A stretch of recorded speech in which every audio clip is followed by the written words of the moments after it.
وہاں ہر شخص اپنے اعمال کی جو اس نے پہلے کیے ہوں گے جانچ کر لے گا، اور وہ اپنے سچے مالک اللہ کی طرف لوٹائے جائیں گے، اور جو کچھ وہ جھوٹ باندھا کرتے تھے سب ان سے جاتا رہے گا۔ اے پیغمبر کہو کہ تم کو آسمان اور زمین میں رزق کون دیتا ہے، یا تمہارے کانوں اور آنکھوں کا مالک کون ہے، اور بے جان سے جاندار کون پیدا کرتا ہے، اور جاندار سے بے جان کون پیدا کرتا ہے، اور دنیا کے کاموں کا انتظام کون کرتا ہے؟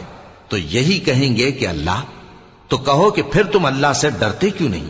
یہی اللہ تو تمہارا حقیقی پروردگار ہے، اور حق بات کے ظاہر ہونے کے بعد گمراہی کے سوا ہے ہی کیا؟ تو تم کہاں پھرے جاتے ہو؟ اسی طرح اللہ کا ارشاد ان نافرمانوں کے حق میں ثابت ہو کر رہا کہ یہ ایمان نہیں لائیں گے۔ ان سے پوچھو کہ بھلا تمہارے شریکوں میں کوئی ایسا ہے کہ خلقت کو پہلی بار پیدا کرے اور پھر اس کو دوبارہ بنائے؟